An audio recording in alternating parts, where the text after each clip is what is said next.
Despite what you hear from the media, the NBA seems to be in a great place at the moment. With superstars like Giannis, Jokic, Luka, SGA, and others all in their prime, as well as a surplus of young talent around the league, it's going to be awesome watching these new faces of basketball build their legacies in real time. But as a fan who grew up watching the stars of the late 2000s and 2010s, it's definitely weird seeing some of the icons of my childhood fade into obscurity. It feels like it happened out of nowhere, but the vast majority of the stars from when we were kids are either in the twilight of their careers or completely out of the league at this point. Today, we're going to take a look back at the last decade or so and pinpoint exactly when all of our favorite players officially became washed up. Starting with 2014, we saw two all-time greats this season fall from grace. Starting with Kobe Bryant, he infamously came back from an Achilles tear in just 8 months. However, this injury quite simply zapped him of any gas he had left in the tank, as he looked like a completely different player compared to 2013, losing all the agility and burst that he previously had. He played in just 6 games this season before being shut down for another season-ending injury, and remained banged up and inefficient until he ultimately retired in 2016. As for Kevin Garnett, he was already slowly declining after suffering a knee injury in 2009, but 2014 was the year that he officially became washed. After getting traded to the Nets, KG posted career lows in minutes, points, blocks, and field goal percentage. His inability to live up to expectations after Brooklyn pulled off the blockbuster move to bring him and Paul Pierce in was a big reason why the super team was such a big failure. He played 2 more seasons as a role player before retiring in 2016 alongside Kobe. Both of the players from this season should not have fallen off as quickly as they did. 2015 was the year that most people officially lost any hope of Derrick Rose reaching the MVP levels he was at in the past. After tearing his ACL at the end of the 2012 season, he ended up missing all of 2013, before tearing his meniscus just 10 games into his return in 2014. By the time he finally came back full-time in 2015, it was clear that the many non-contact injuries quickly piled up on him, as he was no longer leaps and bounds ahead of the league in terms of athleticism. Heading into the season, fans expected him to come back and be the same guy he was in 2012, but this actually marked the end of his prime. He had some solid years down the line after he developed more skill, but it wasn't nearly enough to get back to where he once was in 2011. And Dwight Howard suffered a similar fate to D. Rose, as the injuries quite simply became too much to handle. We all know about the many back issues that he had towards the end of his tenure in Orlando, and his lone season in Los Angeles, but it was actually a knee injury with the Rockets in 2015 that was a nail in the coffin for him.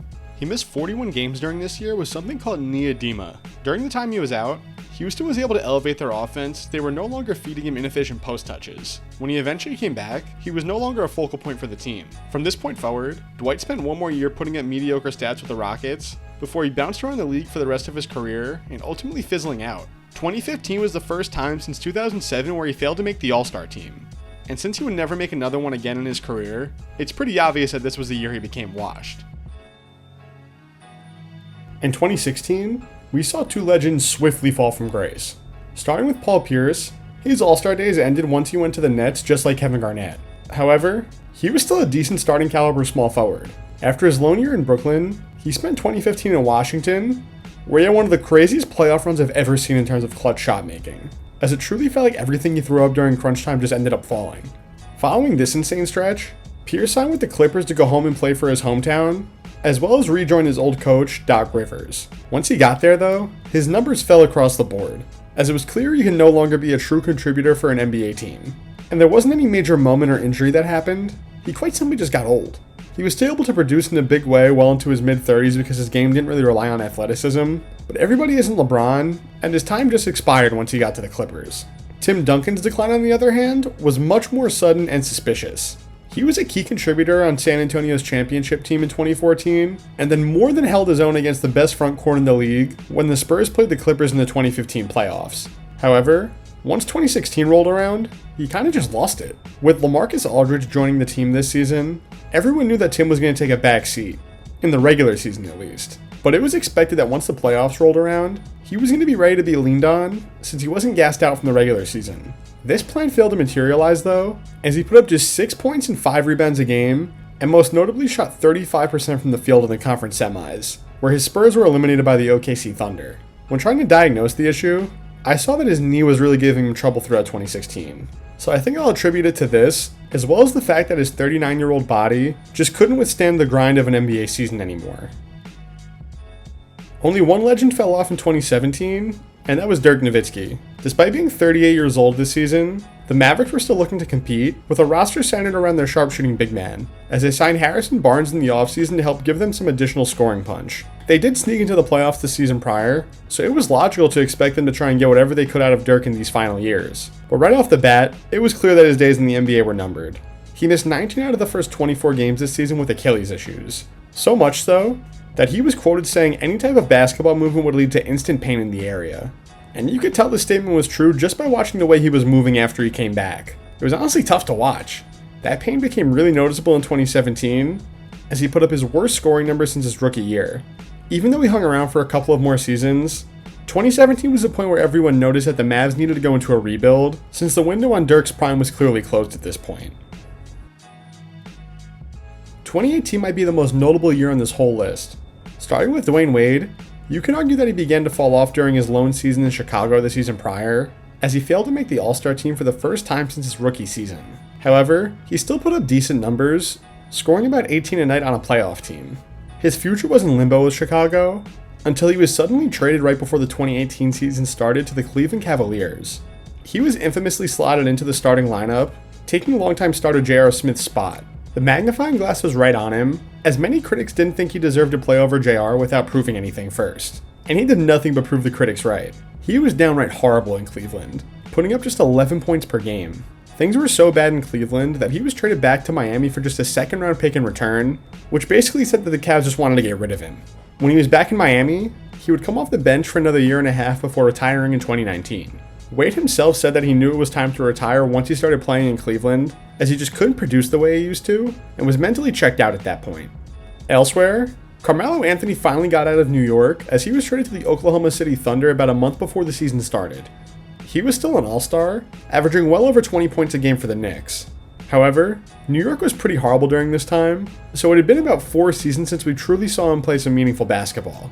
Since he was north of 30 and joining Russell Westbrook and Paul George, both of whom were still in their prime, it was expected that Melo was going to be the one who had to sacrifice the most if the team wanted to win.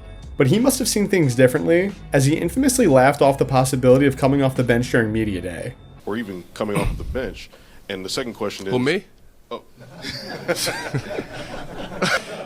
Hey, P, they said I gotta come off the bench. At the time, it didn't seem that crazy because he still had the reputation of being a superstar. However, this reputation quickly flipped as he completely flamed out in OKC. His numbers took sharp declines across the board, was horrible on defense, and most notably had trouble taking a lesser role. So not only did he prove that he could no longer be a first or second option on a contending team, he also showed that he didn't have the right attitude to become a role player.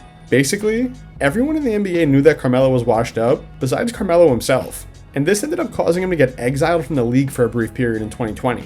And to wrap up 2018, we have maybe the saddest entry on this list, Isaiah Thomas.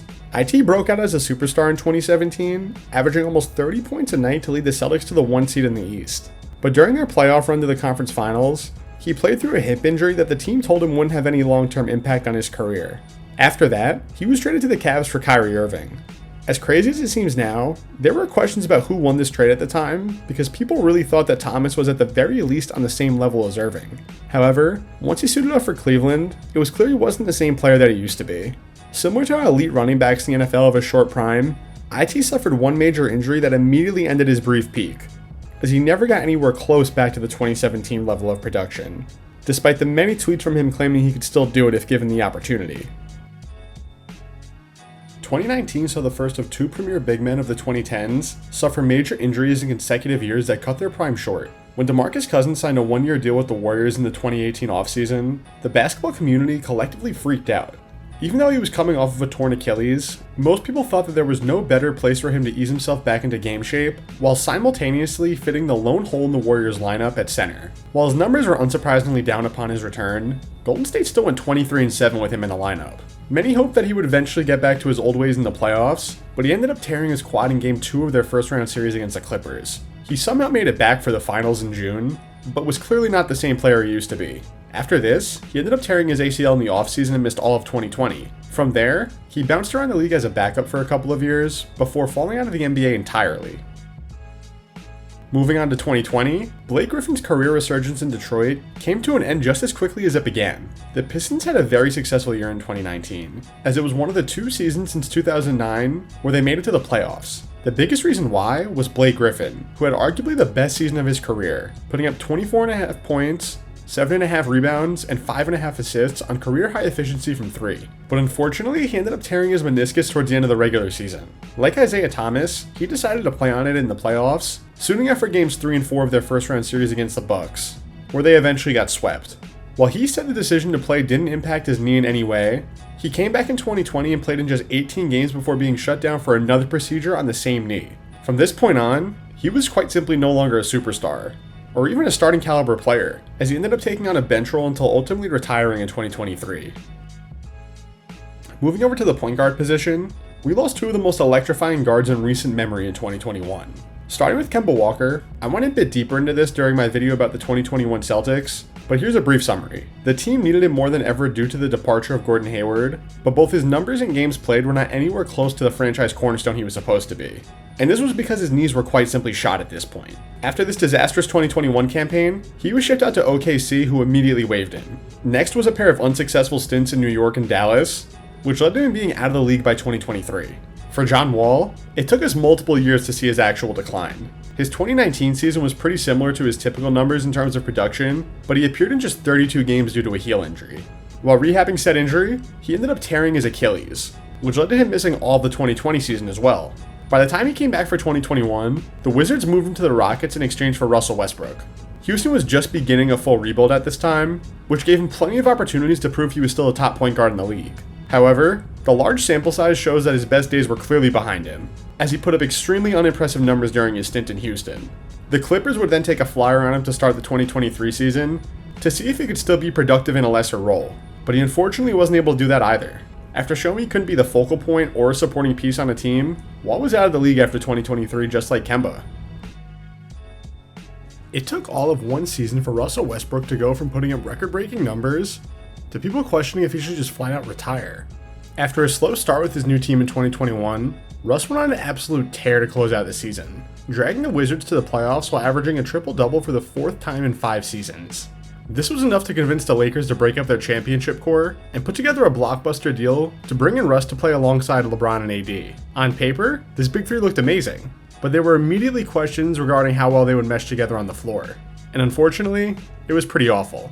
Westbrook really struggled adjusting to his new role as the third option, and put up his worst numbers in over 10 years. Since this 2022 disaster, he's come to terms with the reality that he's a role player now, and has found a nice spot with the Nuggets. But if there was ever a clear indication that someone had become washed, it was 2022 Russ. Moving on to someone whose falloff wasn't as direct, Chris Paul is a fascinating player to look at under this lens, mostly because he had a late career renaissance in his mid-30s. After playing a supporting role behind James Harden in Houston, most thought that CP3's All-Star days were behind him, especially after a really bad 2019 season for his standards.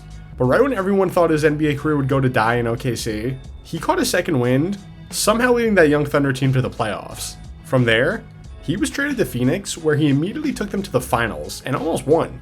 But we were able to see the wheels begin to fall off during the 2022 playoffs, where the point guard infamously fell off a cliff after his 37th birthday. His drop-off was a major reason why Phoenix blew a 2-0 lead to the Mavs in the conference semis, and is what ultimately led to one of the greatest memes in NBA history. CP3 flamed out in the playoffs once again in 2023, which led to him being shipped off by the Suns to officially mark the end of his days as a franchise player. When most people think about Klay Thompson, they often point to his injuries in 2019 and 20 that marked the end of his prime.